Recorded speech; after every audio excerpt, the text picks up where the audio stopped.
Hello friends, नमस्कार, good evening. आप सभी का बहुत बहुत स्वागत है आपके अपने channel triple C WiFi study पर। आइए स्टार्ट करते हैं आज के इस क्लास को। आज की इस क्लास में काफ़ी इंपॉर्टेंट प्रश्नों को डिस्कस करेंगे। ये सभी प्रश्न आपके होने वाले ट्रिपल सी एग्ज़ाम के लिए काफ़ी इंपॉर्टेंट हैं। सो आप सभी इस क्लास को लास्ट तक अवश्य देखें। और आज का ये सेकेंड क्लास होने वाला है। इससे पहले क्लास हम आपको करा चुके हैं। अगर आपने उस क्लास को नहीं देखा है तो उसे भी देखें। आप जब हमारे चैनल की प्लेलिस्ट में जाएंगे तो वहाँ पर आपको ट्रिपल सी सितंबर 2022 नाम से एक प्लेलिस्ट मिल जाएगा, जहाँ पर ये सारे क्लास आपको मिल जाएंगे। चलिए स्टार्ट करते हैं। जो भी साथी क्लास में आ चुके हैं, आप सब एक बार क्लास को शेयर कर दो ताकि और भी बच्चे इस क्लास को ज्वाइन कर पाएँ।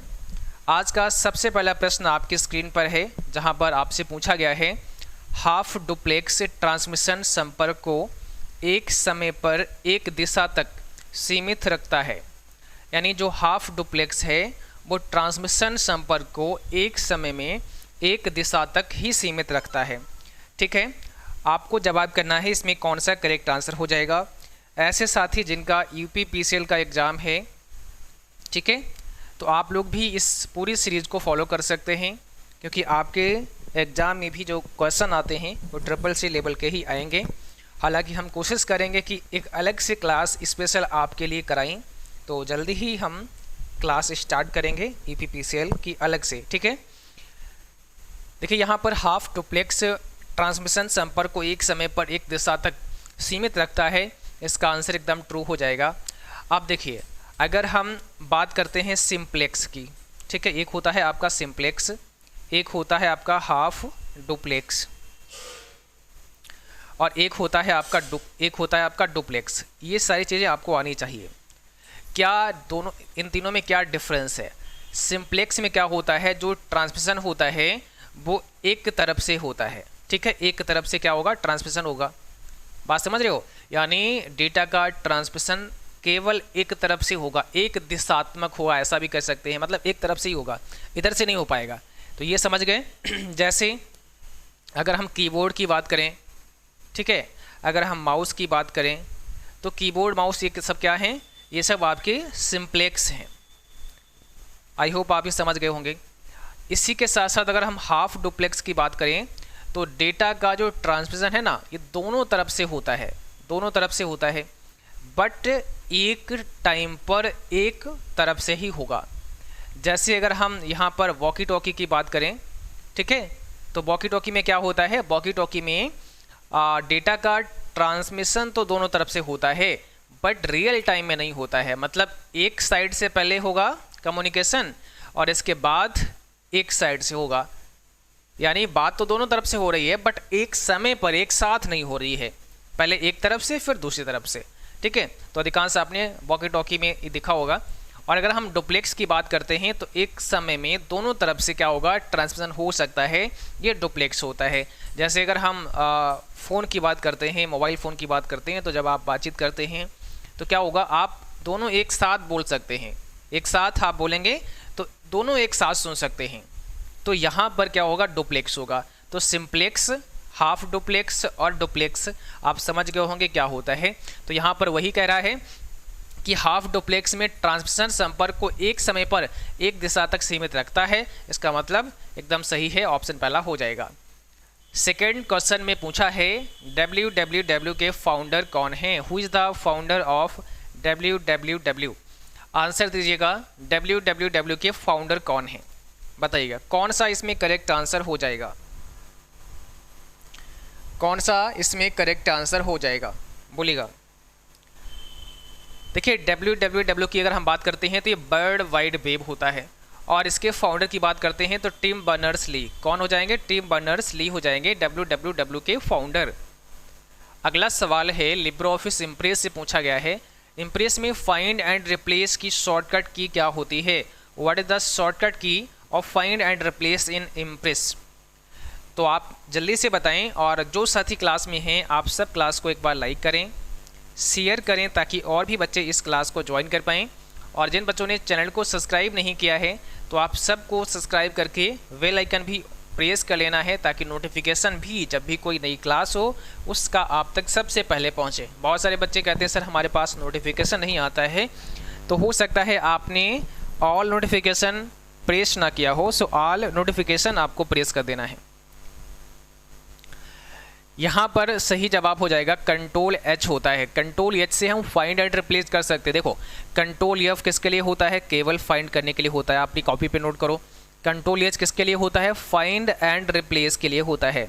फाइंड एंड रिप्लेस के लिए कंट्रोल एच होता है।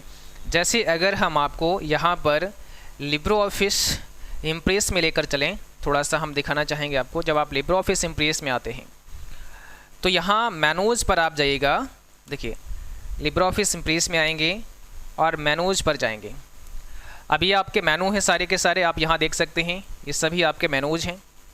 यहाँ पर आप देखोगे तो सबसे पहले फाइल मेनू दिया गया है और सेकेंड नंबर पर एडिट मेनू दिया गया है। अब कई बार ये सवाल आपसे पूछता है कि कौन से मेनू के अंदर फाइंड एंड रिप्लेस की कमांड होती है, तो एडिट मेनू में होती है। आप देखोगे एडिट मेनू में सबसे पहले कमांड अंडू की होती है, जिसका शॉर्टकट की कंट्रोल जेड होता है। दूसरी कमांड आपकी रेडो की होती है, जिसका शॉर्टकट की कंट्रोल वाई होता है। फिर कट की होती है, जिसका शॉर्टकट की कंट्रोल एक्स होता है। और फिर कॉपी होती है, जिसका शॉर्टकट की कंट्रोल सी होता है। पेस्ट कंट्रोल वी होता है। और पेस्ट स्पेशल में अगर हम आ जाते हैं तो फिर पेस्ट अनफॉर्मेटेड टेक्स्ट होता है, जिसकी शॉर्टकट की कंट्रोल अल्ट शिफ्ट और बी होता है। और पेस्ट स्पेशल जिसके शॉर्टकट की कंट्रोल शिफ्ट और वी होता है। फिर डुप्लीकेट का शिफ्ट F3 होता है। सेलेक्ट ऑल हो गया है। और अब आपको यहाँ मिला फाइंड, तो जिसका शॉर्टकट की है कंट्रोल एफ। अब इसके नीचे आपको मिला फाइंड एंड रिप्लेस, जिसका शॉर्टकट की है कंट्रोल एच, जिसकी अभी हम इस क्वेश्चन में बात कर रहे थे। तो पहली बात तो आपने ये सीखा है कि फाइंड एंड रिप्लेस की शॉर्टकट की कंट्रोल एच होती है। और दूसरा आपने ये सीखा है कि कौन से मेनू के अंदर ये कमांड होती है। तो ये कमांड आपकी कौन से मेनू में होती है, एडिट मेनू में होती है। तो ये कई सारे ऐसे पॉइंट हैं ना जो आपको याद रखने होंगे आपके एग्जाम के लिए, क्योंकि इसमें से कुछ भी पूछा जा सकता है। और जिन बच्चों ने हमारा पैड बैच लिया है उनको हमने ये सारी चीज़ें पढ़ा रखी हैं ऑलरेडी, सारे मेनूज़ के बारे में बता रखा है, विद प्रैक्टिकल समझा रखा है। अगर आपने सारा कंप्लीट थ्योरी किया है तो आपको पता होगा। बाकी जिन बच्चों ने कोर्स नहीं लिया है और अभी आगे जो बच्चे कोर्स लेना चाहते हैं तो आप ले सकते हैं। CCC wifi study mobile application पर जाकर जो भी बैच आप ज्वाइन करना चाहते हैं उसको ज्वाइन कर सकते हैं। क्वेश्चन नंबर 4 कहता है राइटर डॉक्यूमेंट के सबसे नीचे कौन सी पट्टी होती है। अब देखिए राइटर का मतलब क्या है, यहाँ पर लिब्रो ऑफिस राइटर है ना, एक जो वर्ड प्रोसेसर सॉफ्टवेयर है जिसका आपको पढ़ना होता है, क्योंकि यहीं से सारे सवाल आपके एग्जाम में आते हैं। तो राइटर डॉक्यूमेंट के सबसे नीचे कौन सी पट्टी होती है, सोचो और बताओ। टास्क बार होता है, स्टेटस बार होता है, मेनू बार होता है, या फिर इसमें से कोई नहीं। जवाब करिएगा आप लोग जल्दी से। यहाँ पे क्या हो जाएगा बताओ। राइटर डॉक्यूमेंट जो है आपका, इसमें सबसे नीचे मतलब सबसे बॉटम पे यहाँ पर ये वाली पट्टी का नाम पूछ रहा है आपसे। इस पट्टी का नाम बता दो क्या होता है। तो यहाँ पर क्या हो जाएगा, स्टेटस बार हो जाएगा। अब कई बच्चे इसको टास्क बार बता सकते हैं बट वो गलत हो जाएगा। स्टेटस बार होता है आपके डॉक्यूमेंट में सबसे नीचे सबसे बॉटम पर स्टेटस बार होता है। टास्क बार कहाँ पर होता है, आपके डेस्कटॉप पर होता है। अभी हम डेस्कटॉप की बात नहीं कर रहे हैं। डेस्कटॉप पर देखोगे तो टास्क बार होगा, इस पर ही स्टार्ट बटन होता है और यहाँ पर टाइम एंड डेट दिया रहता है। तो यहाँ पे बात हो रही है राइटर डॉक्यूमेंट में। जैसा कि हम यहाँ पर फिर से एक बार आपको लेकर चलते हैं और राइटर में दिखाते हैं। देखिए हमारे सामने लिब्रो ऑफिस राइटर ओपन है, थोड़ा इसको हम छोटा कर देते हैं। अब देखो ये लिब्रो ऑफिस राइटर आपके सामने है, आप देख पा रहे होंगे यहाँ पर अच्छे से। ओके देखो ये है आपका लिब्रो ऑफिस राइटर, अलग से हमने छोटा कर दिया है। अब यहाँ पर आपको देखना क्या है, देखो सबसे टॉप पर जो पट्टी आपको दिख रही है ना, ये वाली, इसको कहते हैं हम टाइटल बार। ये होती है टाइटल बार सबसे टॉप पर। तो आपको ये ध्यान रखना है कि सबसे टॉप पर जो बार है उसको हम टाइटल बार कहते हैं। उसके बाद फिर मेनू बार होती है, फिर स्टैंडर्ड टूल बार होती है, फिर फॉर्मेटिंग टूल बार होती है। उसके बाद हमारा यहाँ पर वर्किंग एरिया होता है जहाँ पर हम वर्क करते हैं। अच्छा अब बात हो रही थी इस क्वेश्चन में सबसे बॉटम पे क्या होता है। तो सबसे बॉटम पे ज़रा देख लो, सबसे बॉटम पर कौन सी बार होगी। तो यहाँ देखो ये सबसे बॉटम पर हमारी एक पट्टी है ये वाली। तो इसको क्या कहते हैं, इसको कहते हैं स्टेटस बार। अब यहाँ पर स्टेटस में आपको क्या दिखेगा, तो यहाँ पर स्टेटस में आपको दिखता है पेज नंबर। देखो यहाँ पर पेज 1 of 1, अभी कितने पेज हैं, एक ही पेज है। अभी 0 वर्ड्स लिखे हैं, 0 कैरेक्टर्स लिखे हैं, डिफ़ॉल्ट पेज स्टाइल है, ठीक है। ये सब चीज़ें हमें ऑलरेडी यहाँ दिखाई जाती हैं हमारे स्टेटस बार पर, तो इनको आपको ध्यान रखना है, ठीक है। ये सब चीज़ें स्टेटस बार पर होती हैं। जैसे हम यहाँ पर कुछ टाइप कर देते हैं, हम यहाँ पर CCC लिख देते हैं, वाईफाई स्टडी ऐसे लिख देते हैं, थोड़ा अलग अलग करके। अब आप यहाँ देखोगे तो यहाँ पर आपको क्या लग रहा है, 3 वर्ड्स और 15 कैरेक्टर्स हैं, यानी 3 वर्ड आपके लिखे, 1 वर्ड इसको काउंट किया गया है, 1 इसको काउंट किया गया है और 1 इसको लास्ट वाले को काउंट किया गया है। तो 3 वर्ड हो गए, 3 शब्द हो गए, टोटल 15 कैरेक्टर हो गए हैं। तो ये चीज़ें कहाँ होती हैं, आपके स्टेटस बार पर। और दूसरा इंपॉर्टेंट ये ध्यान रखना है, इसी पर आपको मिलता है जूम स्लाइडर, ठीक है। यहाँ से आप जूम कम ज़्यादा भी कर सकते हैं, तो ये बात भी आपको याद रखनी है। चलो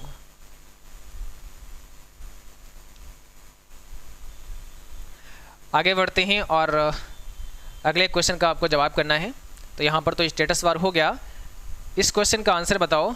कह रहा है कैल्क में कितने टाइप के चार्ट इंसर्ट कर सकते हैं। आप चार्ट अगर डालते हैं तो कितने प्रकार के डाल सकते हैं, किसमें, लिब्रे ऑफिस कैल्क में। तो यहाँ कैल्क का पूछे या लिब्रे ऑफिस का पूछे, सबका सेम ही आंसर होगा। आप चार्ट 10 प्रकार के डाल सकते हैं, ठीक है। अब देखिए इनको भी दिखा देते हैं चार्ट आप कैसे डालते हो। यहाँ पे बात हो रही है कैल्क की, तो लिब्रे ऑफिस कैल्क में आ जाते हैं। और चार्ट को डालने के लिए हम क्या कर सकते हैं, या तो ये आपसे मेनू पूछेगा कि कौन सा मेनू पे चार्ट का आइकन होता है। एक और सवाल पूछा गया था आपके एग्जाम में कि चार्ट को इंसर्ट करने के लिए कौन सी टूल बार पर हम जाते हैं। तो जब आपसे टूल बार पूछ देगा तो फिर आपको थोड़ा याद रखना पड़ेगा कि भाई क्या हो सकता है। तो नोट कर लो अपनी कॉपी पे, स्टैंडर्ड टूल बार पर चार्ट का आइकन होता है। अब स्टैंडर्ड टूल बार होता कौन सा है, तो हमने अभी आपको समझाया था। सबसे टॉप पर आपकी टाइटल बार होती है, उसके बाद में आपकी मेनू बार होती है, और उसके बाद में ये रही आपकी standard tool bar. Standard tool bar पर सभी आइकन होते हैं, जैसे न्यू का है, ओपन का है, सेव का है, PDF का है, प्रिंट का है। और चले आओ आगे, आप यहाँ देखो, यहाँ पर ये इंसर्ट इमेज का है, दिख रहा होगा आपको, ये है इंसर्ट इमेज का। और इसके आगे क्या है, चार्ट का है ना, चार्ट पूछा है आपसे, तो चार्ट वाला ये रहा, ठीक है। तो यहाँ से भी हम चार्ट को डाल सकते हैं, इमेज को भी डाल सकते हैं, यानी जो आइकन यहाँ देख पा रहे हैं ना, सबको हम यहाँ पर इंसर्ट कर सकते हैं। तो अगर आपसे मेनू पूछे, मेनू के अलावा अगर आपसे पूछे कि कौन सी बार से हम चार्ट को डाल सकते हैं, तो क्या होगा, स्टैंडर्ड टूल बार। अब बात करते हैं मेनू की, तो इंसर्ट पे आ जाओगे। इंसर्ट मेनू पे जैसे ही आओगे आपको यहाँ चार्ट का कमांड मिल जाएगा, बस आपको चार्ट पे क्लिक कर देना है। अब जैसे ही आप चार्ट पे क्लिक करते हैं इंसर्ट पे आके, तो आपके सामने एक डायलॉग बॉक्स ओपन हो जाएगा, यहाँ से आप चार्ट को डाल सकते हैं।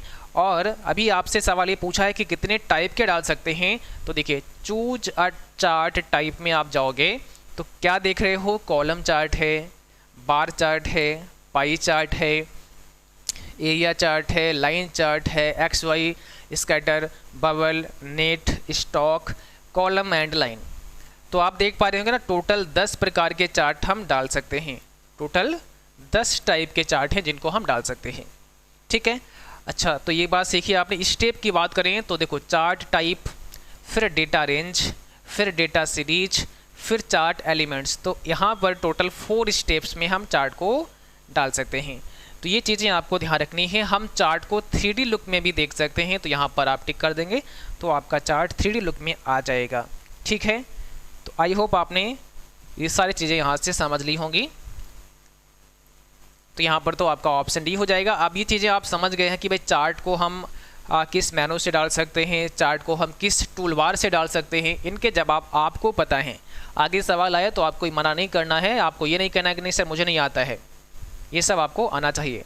और यहाँ पर देखिए CCC नवंबर बैच की बात की गई है, जो कि आपको पता है अभी अभी लॉन्च किया गया है। तो CCC नवंबर बैच में जिन बच्चों ने अभी तक अपना एडमिशन नहीं कराया है, आप करा सकते हैं। एकदम फ्रेश बैच है, और ये बैच आपका जो है यहाँ पर 1 सितंबर से इसमें एडमिशन प्रारंभ हो गए हैं, और 15 सितंबर से आपके लाइव क्लास स्टार्ट हो जाएंगे। जब तक हमने बहुत सारे रिकॉर्डेड क्लास यहाँ पे डाले हैं, तो जैसे ही बैच में आप एनरोल करेंगे सारे रिकॉर्डेड क्लास आपको मिलना शुरू हो जाएंगे।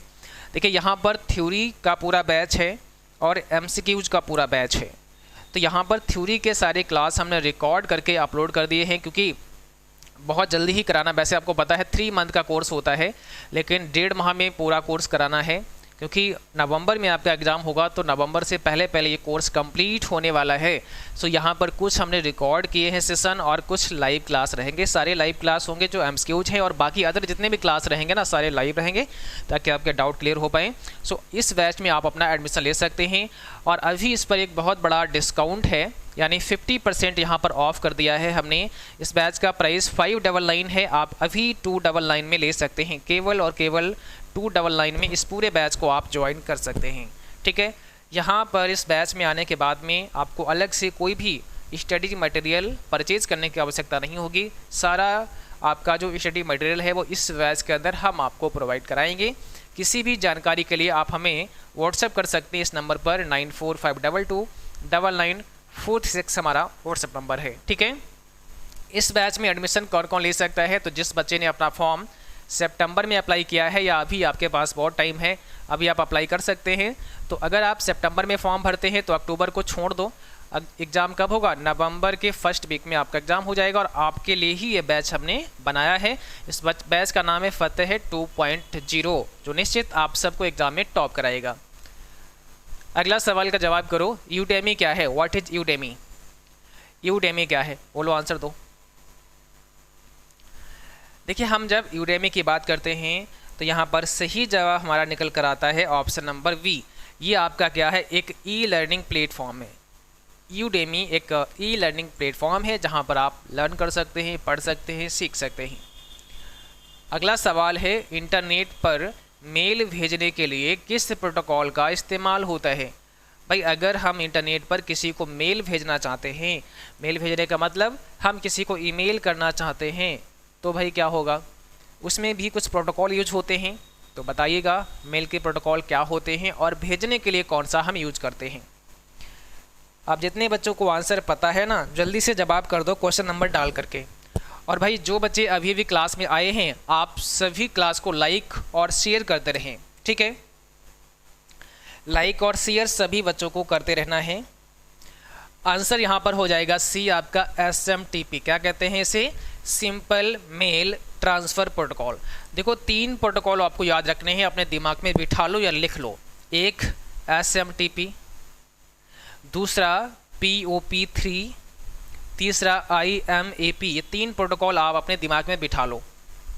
तीनों प्रोटोकॉल किससे संबंधित हैं? तो आप बोलोगे सर ये तीनों आपके ईमेल से संबंधित हैं। तो SMTP का मतलब है सिंपल मेल ट्रांसफ़र प्रोटोकॉल। ये मेल को भेजने के काम में आता है, ठीक है, पहली बात। POP3 और IMAP ये मेल को डाउनलोड करने के काम में आता है, यानी मेल को अगर डाउनलोड करना है, हम जब पढ़ते हैं मेल को, तो इसके लिए POP3 और IMAP का यूज होता है। एक और सवाल आता है कि POP3 और IMAP में कौन थोड़ा एडवांस है? तो आपको बता देना है IMAP थोड़ा एडवांस है, ठीक है। बाकी क्या विशेषताएं हैं IMAP की, इसके बारे में कभी चर्चा करेंगे। अभी आपको इतना ही समझना है कि SMTP मेल भेजने के लिए होता है, POP3 और IMAP मेल डाउनलोड करने के लिए होता है, जिसे हम पढ़ते हैं अपने मोबाइल फ़ोन में, और POP से IMAP थोड़ा एडवांस होता है, ठीक है। अगर आपसे पूछें POP का फुल फॉर्म क्या है, तो पोस्ट ऑफिस प्रोटोकॉल। 3 का मतलब है वर्जन 3। IMAP का मतलब क्या है? Internet message access protocol. तो ये बातें अगर याद रखोगे तो यहाँ से सवाल आएगा, उसका जवाब कर पाओगे। डिमांड ड्राफ्ट व चेक इंटरनेट बैंकिंग के उदाहरण हैं। बोलो भाई, क्या कह रहा है? डिमांड ड्राफ्ट और चेक जो है वो इंटरनेट बैंकिंग के एग्जाम्पल हैं। अब देखो, जो समझदार बच्चे हैं, थोड़ा सा अपना माइंड का यूज़ करते हैं ना, तो निश्चित आंसर बता पाओगे। बोलिए भाई, जो आपका DD है यानी डिमांड ड्राफ्ट है और चेक है, ये सब किसके एग्जाम्पल हैं? इंटरनेट बैंकिंग के। तो हमारी तरफ से ये फॉल्स हो जाएगा, ऑप्शन बी करेक्ट है। ये इंटरनेट बैंकिंग के एग्जाम्पल नहीं है, ऑप्शन बी करना है आपको, फॉल्स है। आगे देखो, IMEI का फुल फॉर्म क्या होता है? आपसे क्या पूछा है? IMEI का फुल फॉर्म पूछा है। तो ये सवाल भी बहुत इंपॉर्टेंट है। IMEI का मतलब क्या हो जाएगा? इंटरनेशनल मोबाइल इक्विपमेंट आइडेंटिटी, यानी ऑप्शन फर्स्ट आपको करना है। देखिए, IMEI का फुल फॉर्म तो आपने समझ लिया, इंटरनेशनल मोबाइल इक्विपमेंट आइडेंटिटी होता है। अब ये पूछता है कि इसमें कितने डिजिट होते हैं। ये सवाल अगर आपसे आता है कि भाई कितने डिजिट्स होते हैं इसमें, तो आंसर नोट कर लो अपनी कॉपी पर, 15 डिजिट्स होते हैं। 15 अंकों का आपका IMEI नंबर होता है। तो दूसरा पॉइंट आपको समझ आ गया, ठीक है। तीसरा सवाल ये है कि अगर आप चाहें, आपका मतलब आप चाहें अगर कि हमें अपने मोबाइल फ़ोन का IMEI नंबर देखना है तो आप कैसे देख सकते हो। तो आपको नंबर देखने के लिए *#, ठीक है, *#06# डायल कर देना होगा। समझ रहे हैं क्या लिखना है? *#06#, ये कोड है, एक USSD कोड है, इसको डायल कर देना होगा। जैसे ही आप अपने मोबाइल फ़ोन में ये कोड डायल करोगे, आपके मोबाइल की स्क्रीन पर आपका IMEI नंबर आ जाएगा जो कि 15 अंकों का होगा। समझ रहे हो? तो ये 3-4 सवाल यहाँ से बन गए हैं। अब जिम्मेदारी आपकी है ना, ये सब कलेक्ट करो, उठाओ, इनको अपनी कॉपी पे नोट डाउन करो। अगला सवाल लिखो, नेटवर्क पर मौजूद कंप्यूटर में निम्नलिखित में से कौन सा कार्ड होना चाहिए? बहुत इंपॉर्टेंट है। नेटवर्क पर मौजूद कंप्यूटर में निम्न में से कौन सा कार्ड होना चाहिए? बता दो भाई, आंसर करो। यहाँ पे आंसर क्या हो जाएगा? यहाँ पर सही जवाब है NIC कार्ड होना चाहिए। हमने कई बार डिस्कशन किया है NIC कार्ड के बारे में। NIC का मतलब होता है नेटवर्क इंटरफेस कार्ड। क्या होता है? नेटवर्क इंटरफेस कार्ड होता है। NIC कार्ड होना ही चाहिए, ठीक है, तभी आप इंटरनेट चला पाओगे। अच्छा, NIC कार्ड जो होता है इसका एक एड्रेस भी तो होता है। बोलो भाई, क्या होता है? NIC कार्ड का एक एड्रेस होता है जिसे हम मैक एड्रेस कहते हैं। तो आपको हाँ सर याद आ रहा है, मैक एड्रेस भी होता है। और इसमें आपको ये भी पता है कितने अंकों का होता है। तो आप क्या बताओगे, मैक एड्रेस कितने डिजिट का होता है? ये सवाल अगर आपसे पूछते हैं तो आपका आंसर क्या होगा? तो याद रखना है 12 डिजिट का होता है। इसमें 12 अंक होते हैं और इसमें 48 बिट होते हैं। यानी कितने बिट का होता है? 48 बिट का होता है, 48 बिट का होता है। और आगे लिख सकते हैं आप 6 बाइट का होता है। तो ये सारे जो पॉइंट हमने यहाँ लिखे हैं ना, सभी के सभी बहुत इंपॉर्टेंट हैं। हम नेटवर्क पर मौजूद कंप्यूटर में निम्न में से कौन सा कार्ड होना चाहिए? तो NIC कार्ड होना चाहिए, नेटवर्क इंटरफेस कार्ड होना चाहिए। नेटवर्क इंटरफेस कार्ड को ही मैक एड्रेस हम कहते हैं। और ये मैक एड्रेस 12 अंकों का होता है। इसमें अल्फ़ा न्यूमेरिक अंक होते हैं, तो 2-2 के सेट होते हैं। टोटल 6 इसमें जो है ना सेट होते हैं, जिसमें 2-2 डिजिट होते हैं, ठीक है। तो टोटल कितने हो गए? 12 डिजिट हो गए। अच्छा, साइज़ की बात करें कितने बिट का होता है? 48 बिट का होता है, जिससे हम 6 बाइट भी कंसिडर कर सकते हैं। ओके, आगे बढ़ते हैं, अगला सवाल का जवाब करो। निम्नलिखित में से कौन सा एन्क्रिप्शन एल्गोरिदम है? कौन सा एन्क्रिप्शन एल्गोरिदम है? आंसर आपको देना है। कमेंट बॉक्स में जल्दी से पढ़ो सवाल और उसका जवाब करो। क्वेश्चन नंबर डाल दिया करो ताकि हमें भी पता लगे कि आपने किस प्रश्न का आंसर किया है ना। तो आंसर नंबर आप अवश्य डाला करो। देखो यहाँ पर सवाल करा है ना, एन्क्रिप्शन एल्गोरिदम की बात करा है। तो हमने आपको एक बात समझाई थी। हमने आपको क्या समझाया था? हमने आपको सिफर टेक्स्ट, आप सब अगर पढ़े होंगे तो आपको पता होगा, और प्लेन टेक्स्ट के बारे में बताया था। दोनों में क्या अंतर होता है? अगर आपने ये सीखा था तो इसका आंसर फटाक से आप कर दोगे, टाइम नहीं लोगे। तो यहाँ पर पहला ही करेक्ट है आपका, सिफर टेक्स्ट होता है। आप मिला लो, मैच कर लो अपना आंसर। एन्क्रिप्शन एल्गोरिदम क्या है? सिफर टेक्स्ट है। देखो, सिफर टेक्स्ट का मतलब होता है जो इनक्रिप्टेड फॉर्म में होता है, और प्लेन टेक्स्ट का मतलब होता है जो डिक्रिप्टेड फॉर्म में होता है, जिस पर कोई इनक्रिप्शन नहीं यूज किया गया होता है। जैसे एक एग्जांपल लेते हैं, बहुत सिंपल एग्जांपल है। जब आप कोई पासवर्ड डालते हैं तो आपने डाला 1 2 3, बट वहाँ पर आपको दिखाई क्या दे रहा है? 1 2 3 के स्थान पर आपको ऐसे ऐसे करके स्टार बनकर आ रहा है। तो ये जो टेक्स्ट होगा ये कैसा होगा? बोलो भाई, ये टेक्स्ट आपका हो जाएगा सिफर टेक्स्ट। इसको यहाँ पर हम मैच कर देते हैं, ये होगा सिफर टेक्स्ट। सिफर टेक्स्ट कैसा होता है? इनक्रिप्टेड फॉर्म में होता है। 1 2 3 हमें दिख रहा है तो ये प्लेन टेक्स्ट होगा। बड़ा ही सिंपल है। तो प्लेन टेक्स्ट और सिफर टेक्स्ट आपको याद रखना है। सिफर टेक्स्ट यानी इनक्रिप्टेड फॉर्म में जो होता है वो आपका सिफर टेक्स्ट होता है। तो कौन सा इनक्रिप्शन एल्गोरिदम है? सिफर टेक्स्ट। ऑप्शन पहला करेक्ट हो जाएगा। चलो आगे आंसर करो। क्वेश्चन पूछा गया है, क्वेश्चन 509.8, 7 का मान कितना होगा? इसकी वैल्यू आप सब बताएंगे। आंसर तो यहाँ पे कौन सा हो जाएगा? 12 का सवाल आपसे पूछा है और आपको आना चाहिए। ये सवाल है ना फार्मूलों से संबंधित। कोई भी बच्चा ये नहीं कहेगा कि सर मुझे नहीं आता है, क्योंकि हमने इस पर कई सारे क्लास आपको कराए हैं, उनको देख लेना है, ठीक। ठीक है, टेलीग्राम पर जाओ, लिंक वहाँ मिल जाएगा, सर्च कर लेना, नहीं तो हम डाल देंगे दोबारा से, वहाँ पे आप देख सकते हैं। इसका आंसर आप दो। देखो इसका आंसर हमारी तरफ से क्या होगा, ऑप्शन बी होगा 72। अब आप पूछोगे सर कैसे आया, तो थोड़ा भाई कंसेप्ट समझ लेते हैं, क्योंकि वहाँ एक्सेल तो चलाने को मिलेगा नहीं या कैल्क तो चलाने को मिलेगा नहीं, तो भाई कंसेप्ट समझना बहुत ज़रूरी है। जब कभी ये दिया हो तो हमें क्या ज्ञात करना है, हमें ज्ञात करना है यहाँ पर भागफल। क्या निकालना है, भागफल। समझ रहे हो, भागफल निकालना है। कैसे, देखो लिखा है यहाँ पर 509 10.8 लगा है, कामा 7 लिखा है, यानी 7 से हमें भाग देना है 509.8 को।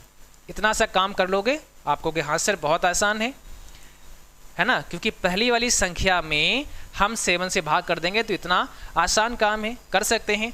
तो 7 से 509.8 को भाग दो। अभी हम प्रैक्टिकली भी दिखाएंगे कि देखो ऐसा अगर आप करते हैं ना तो क्या आंसर आने वाला है, क्योंकि लॉजिक अगर आप समझ गए, इसका कॉन्सेप्ट आप समझ गए, तो आसान हो जाएगा आपके लिए आगे क्वेश्चन करना अगर ऐसा कोई सवाल आता है तो। और एक नंबर की वैल्यू आप समझ सकते हैं, 49 पर आप चले आएंगे फेल होकर के, और 50 नंबर अगर आ गया ना तो डी होकर के आप पास आ जाओगे। भाई आप कहोगे हम तो पास हो गए, ठीक है। तो इसलिए ध्यान रखना है, यहाँ पर अगर हम 7 से 50 को काटेंगे तो 7 7 49 हो जाएगा यहाँ पर, और हमारा शेष बचेगा 19 का हम यहाँ पर उतार लेंगे। अब 7 दूना कितना हो जाएगा, 14 हो जाएगा। यहाँ पर हमारा बचेगा 5 शेष। दूसरी चीज़ एक और यहाँ पे ध्यान रखनी है, जब भागफल ज्ञात करना हो तो हमें यहाँ पर दशमलव में नहीं जाना है। समझ रहे हो, हम यहीं पर छोड़ देंगे, हमारा काम हो गया। हम आगे क्यों जाएंगे, क्योंकि हमें दशमलव में नहीं काटना है, हमें पूरा पूरा नहीं लेकर जाना है, अपना काम हो गया। शेष फल छोड़ दो, यहीं पे क्या करना है, आगे जाना ही नहीं है। 72 हमारा आंसर आ गया है। अब इस चीज़ को हम आपको लेकर चलते हैं लिब्रियोफिस कैल्क में, ताकि सारे डाउट आपके वहाँ पर दूर हो जाएं, ठीक है। चलिए हम यहाँ कैल्क में आपको दिखा देते हैं एक बार। थोड़ा सा पहले हम यहाँ जूम करते हैं, और अब यहाँ पर हम लिखते हैं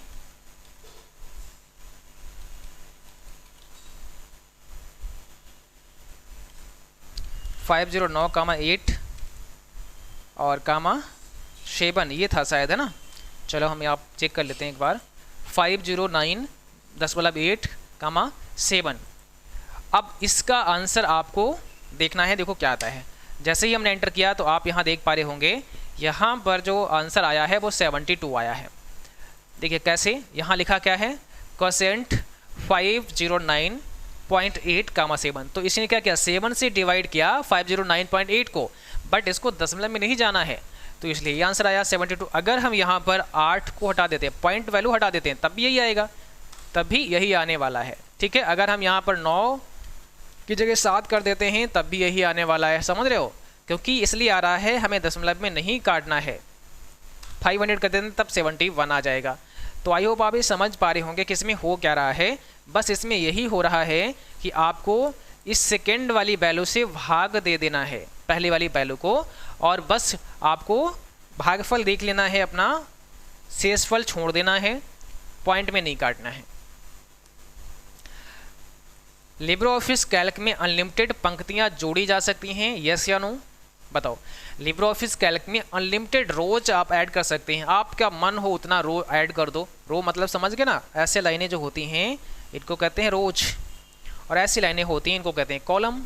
तो क्या आप अनलिमिटेड रोज ऐड कर सकते हैं?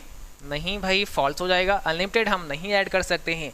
हमें पता है हम अपने कैल्क के अंदर कितने रो ऐड कर सकते हैं, 10,48,576। इससे ज़्यादा हम रो ऐड नहीं कर सकते हैं, ठीक है। चलो मैं आपको एक बार दिखा भी देता हूँ। जब आप कैल्क में आते हैं तो मैक्सिमम हम रो कितना ऐड कर सकते हैं। देखो यहाँ पर आप देखो पहले ध्यान से, ये रो नंबर 1 है, दिख रहा है आपको 1, नीचे 2 दिख रहा होगा, 3 दिख रहा होगा, 4 दिख रहा होगा, ये रो नंबर है। अब हम आपको लेकर चलते हैं एकदम लास्ट वाली रो नंबर पर। तो अब यहाँ पर आप देखोगे, थोड़ा सा जूम कम करते हैं, अब आप यहाँ देखोगे, ध्यान से देखो, ये जो नंबर आप देख रहे हैं ना, देखो ये नंबर क्या लिखा है, 10,48,576। ये सबसे लास्ट वाला नंबर है। अब इससे नीचे आप नहीं जा सकते हो, क्योंकि हम आ चुके हैं अंतिम रो पर। अब इससे ज़्यादा हम रो और अगर चाहें यहाँ पर तो नहीं ले सकते हैं, ठीक है। तो यहाँ पर मैक्सिमम रो है 10,48,576। ऐसे ही आप देख रहे होगे कॉलम आपका है, कॉलम लेटर से रिप्रेजेंट होता है, जैसे A, V, C, D, ये कॉलम होते हैं। और यहाँ ए को हमने 1 माना है कॉलम, बी को हमने 2 कॉलम मान लिया है, फिर 3 कॉलम, 4 कॉलम, 5 कॉलम, 6 कॉलम। अब वैसे ही सवाल बन सकता है कि भाई कितने कॉलम होते हैं, तो बताओ जरा कमेंट बॉक्स में कितने होते हैं। 1024 होते हैं। दूसरा बनेगा पहले कॉलम का लेटर तो ए है, दूसरे का तो बी है, तीसरे का तो सी है, तो 1024 वाला है ना उसका लेटर क्या होगा, ऐसा पूछ सकते हैं। तो आप क्या बताओगे, AMJ। चलो हम वहाँ पर आपको लेकर चलते हैं। तो हमने कंट्रोल की दबाना है और राइट एरो की प्रेस करना है, हम आ जाएंगे यहाँ पे। और देखो भाई जो हम बता रहे थे आपको AMJ वही कॉलम है, अब इससे आगे हम मूव नहीं कर पा रहे हैं। तो 1024वां कॉलम हमारे सामने है जो कि आप यहाँ पर देख पा रहे होंगे। ठीक है, तो आई होप ये सब क्लियर हो गया होगा आपका। अगला सवाल का जवाब करो।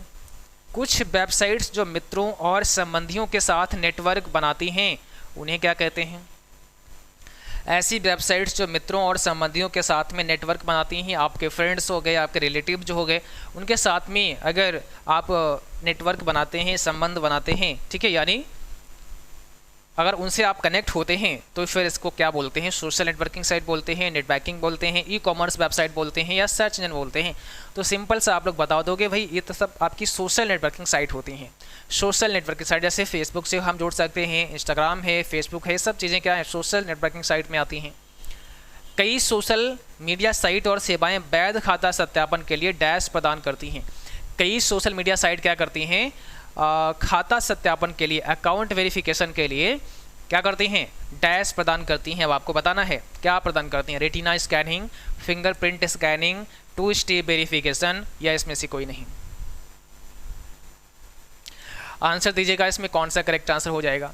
यहाँ पर सही जवाब है ऑप्शन सी, 2 स्टेप वेरिफिकेशन। देखो भाई 2 स्टेप वेरिफिकेशन क्या होता है, जैसे आपको लॉगिन करना है तो लॉगिन करने के लिए आपके पास में क्या होना चाहिए, आप बोल गए सर हमारे पास में कोई यूजर नेम होना चाहिए, कोई यूजर आईडी होना चाहिए। तो यहाँ पर यूजर आईडी भी लिख सकते हैं आप, यहाँ पर यूजर आईडी हम लिख देते हैं। और आप बोलोगे सर फिर हमारे पास एक पासवर्ड होना चाहिए, तो यूजर आईडी और पासवर्ड डाल के हम कहीं पर भी लॉगिन कर सकते हैं, जिस भी प्लेटफॉर्म पर लॉगिन करना चाहते हैं।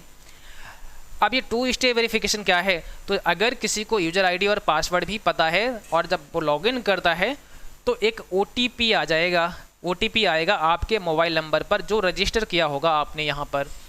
OTP जब आप डालोगे ना तभी आप लॉगिन कर पाओगे। तो इसे कहते हैं 2 स्टेप वेरिफिकेशन, यानी वेरिफिकेशन का एक और स्टेप बढ़ा दिया। पासवर्ड से तो हो रहा कि भाई जिसको पता होगा उसी का अकाउंट होगा, बट ऐसा भी तो हो सकता है कि पासवर्ड किसी ने पता लगा लिया आपका, या यूजर नेम भी पता लग गया और पासवर्ड भी पता लग गया, तो क्या होगा, एक OTP आएगा उस नंबर पर जो नंबर आपने वहाँ पे डाल रखा है। समझ रहे हो, तो एक और वेरिफिकेशन की लेयर ऐड हो जाती है, सत्यापन बिल्कुल हो जाता है कि हाँ भाई अब तो वही आदमी लॉगिन कर रहा है ना जिसका ये है प्लेटफॉर्म या जिसका ये सोशल नेटवर्क है, ठीक है, जहाँ पर अकाउंट आपका बना है ना वही यूज कर रहा है। इसको कैसे पता लगा, क्योंकि मोबाइल फ़ोन तो आपके ही पास होगा। मान लेते हैं पासवर्ड किसी ने ले लिया तो कैसे यूजर आईडी पता लग गई, लॉगिन करेगा, OTP आपके पास आएगा। जब आप OTP बताओगे यहाँ पे तभी तो वो लॉगिन करेगा, और जब OTP आप बता दोगे तो क्या समझेगा, तो ये समझ आ रहा है कि भाई वही व्यक्ति लॉगिन कर रहा है जिसका ये है अकाउंट। समझ रहे हो, और मोबाइल ही चोरी हो गया है फिर तो अलग ही बात है। खैर अब देखो यहाँ पर इंटरनेट की मदद से किसी विषय को पढ़ना या सीखना उदाहरण है। इंटरनेट की मदद से किसी विषय को पढ़ना या सीखना एग्जाम्पल है, learning, e learning, social study या नन ऑफ दीज। तो बताओ जल्दी से जवाब क्या होगा। अगर आप इंटरनेट की मदद से किसी विषय को पढ़ते हैं या सीखते हैं तो इसे हम सिंपली क्या कहते हैं, ई लर्निंग कहते हैं। ऑप्शन बी हो जाएगा, इसे कहते हैं ई लर्निंग। भारत में इंटरनेट किसके माध्यम से शुरू हुई, बहुत अच्छा सवाल है। भारत में इंटरनेट किसके माध्यम से शुरू हुई, ये पिछले एग्जाम में पूछा गया था ना, अभी जो एग्ज़ाम आपके हुए थे उसमें ये पूछा गया था भारत में इंटरनेट किसके माध्यम से शुरू हुई। तो VSNL से, ठीक है, VSNL के माध्यम से भारत में इंटरनेट की शुरुआत हुई। और अगर डेट की बात करें तो 15 अगस्त 1995 को, 15 अगस्त 1995 को VSNL का मतलब है यहाँ पे विदेश संचार निगम लिमिटेड के द्वारा ये शुरू हुई। आगे देखो, माइक्रो ब्लॉगिंग इनमें से किसका एग्जाम्पल है, किसका उदाहरण है। माइक्रो ब्लॉगिंग किसका एग्जाम्पल है। माइक्रो ब्लॉगिंग हम किसे कहते हैं, देखो एक होता है ब्लॉगिंग और एक होता है माइक्रो ब्लॉगिंग। तो यहाँ ट्विटर, गूगल, फेसबुक और नन ऑफ दीज में हमारा ट्विटर है माइक्रो ब्लॉगिंग।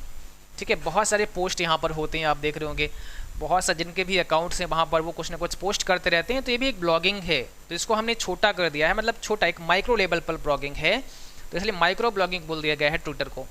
ठीक है, आगे देखो, किसी भी वेबसाइट को इंटरनेट पर उपलब्ध कराने को क्या कहा जाता है? किसी वेबसाइट को इंटरनेट पर उपलब्ध कराने को हम क्या कहते हैं? कोई वेबसाइट आपने बना ली है, आपके कंप्यूटर में है और आप उसे आप लाइव करना चाह रहे हैं, तो उस लाइव करने के प्रोसेस को हम क्या कहते हैं? उसे कहते हैं वेब होस्टिंग। ठीक है ना, यानी अगर हम किसी वेबसाइट को इंटरनेट पर उपलब्ध कराते हैं, हम चाहते हैं कि जो वेबसाइट हमने बनाई है अब वो दुनिया देखे, लोग जैसे ही हमारे वेबसाइट के एड्रेस पर आएँ उनको दिख जाए, तो उसको हमें क्या करना पड़ेगा? वेब होस्टिंग करानी पड़ेगी। ठीक है, उनको हमें होस्ट करना पड़ेगा वेबसाइट को। टेलीविज़न ब्रॉडकास्टिंग का उदाहरण है, बहुत अच्छा सवाल है, ज़रा बताओ टेलीविज़न ब्रॉडकास्टिंग डैश का उदाहरण है? आंसर आपको ही देना पड़ेगा क्योंकि हम समझा चुके हैं, थोड़ा सा माइंड यूज़ करना है। और ये मुझे लगता है आज का लास्ट क्वेश्चन है। हाँ, एक और बचा हुआ है, उसके बाद में फिर क्लास ओवर होगी। ये गलत नहीं होना चाहिए। अभी हमने half duplex, full duplex, simplex के बारे में बताया था, इसलिए आपको गलत नहीं करना है। सवाल चेंज हुआ है, आंसर चेंज नहीं हुआ है, मतलब आंसर तो इनमें से ही होगा कोई ना कोई। तो टेलीविज़न ब्रॉडकास्टिंग किसका उदाहरण है ये बोलो, क्या होगा? जल्दी से बताओ। गलत अगर कर देते हो तो बहुत गलत बात है ना, गलत नहीं करना चाहिए। देखो भाई, ये है आपका सिम्प्लेक्स। अब आप बोलो सर कैसे हो गया सिम्प्लेक्स? टेलीविज़न ब्रॉडकास्ट में क्या होता है, आप बैठे हैं अपने घर पर और टेलीविज़न आप देख रहे हैं, आप यहाँ पर बैठे हैं और टेलीविज़न आप देख रहे हैं, ठीक है ना? तो टेलीविज़न जो आप देख रहे हैं वो एक ही तरफ से तो डेटा आ रहा है, क्या इधर से भी डेटा जा रहा है? क्या आप टेलीविज़न में बोल देंगे कुछ यहाँ बैठ करके तो टेलीविज़न के थ्रू वो चला जाएगा आगे? नहीं ना, हमको ही केवल समझ आ रहा है ना क्या हो रहा है, हमारे तक ही डेटा आ रहा है, हम देख पा रहे हैं उसे, हम इधर से नहीं उसको भेज पा रहे हैं कुछ भी। तो ये सिम्प्लेक्स होगा, डेटा का ट्रांसमिशन एक ही तरफ हो रहा है। ठीक है, जब डेटा का ट्रांसमिशन एक ही तरफ हो तो वो सिम्प्लेक्स होता है, जब दोनों तरफ हो और एक साथ ना हो तो वो हाफ डुप्लेक्स होता है, और जब दोनों तरफ एक साथ हो तो फुल डुप्लेक्स होता है। इसमें बात ही क्या है ना, बहुत आसान है। और यहाँ पर आपसे पूछा गया है HTML का फुल फॉर्म क्या होता है, यानी HTML का पूरा नाम आप सभी को बताना है। आज का ये लास्ट प्रश्न है, अंतिम प्रश्न है, सभी को सही से जवाब करना है। HTML का फुल फॉर्म सबको पता भी होगा, है ना, सबको आना चाहिए। तो यहाँ पर हो जाएगा option B, hyper text markup language. HTML का फुल फॉर्म होता है हाइपर टेक्स्ट मार्कअप लैंग्वेज। ठीक है, तो आज का क्लास बस यहीं तक रहेगा। उम्मीद करता हूँ आप सभी को क्लास पसंद आया होगा, क्लास अच्छा लगा होगा। सेशन अगर अच्छा लगा है उसको लाइक करना है, सभी को शेयर कर देना है, और जिन बच्चों ने चैनल को सब्सक्राइब नहीं किया है तो सभी को कर लेना है ताकि नोटिफिकेशन भी आप सभी को मिलते रहे। और जिन बच्चों ने अभी तक CCC नवंबर बैच को ज्वाइन नहीं किया है तो आप सब अभी जाकर के इसमें एडमिशन ले सकते हैं। प्ले स्टोर पर जाएंगे जहां पर आप CCC बायोफिजिक्स को सर्च करेंगे और वहां से आप इसे डाउनलोड कर सकते हैं। उसके बाद में आप CCC नवंबर बैच में अपना एडमिशन ले सकते हैं। अभी ये बैच आपको केवल और केवल 299 में मिलेगा। ये डिस्काउंट लिमिटेड टाइम तक के लिए है, तो आपको जल्दी करना है, इसके बाद में डिस्काउंट आपका यहाँ पर नहीं मिल पाएगा और इसके रेट जो है ना वो बढ़ जाएंगे। सो जिनको भी एडमिशन लेना है फटाफट से इस बैच में आप एडमिशन ले सकते हैं। तो आज के लिए बस इतना ही, और इस क्लास का PDF भी आप डाउनलोड कर सकते हैं। PDF का लिंक हमने डिस्क्रिप्शन बॉक्स में डाल दिया है, या फिर आप सभी हमारे टेलीग्राम पर भी इस लिंक को प्राप्त कर सकते हैं, या आप CCCbyfactory.com वेबसाइट पर जाकर के भी PDF को डाउनलोड कर सकते हैं। तो आज के लिए बस इतना ही। Thank you for watching.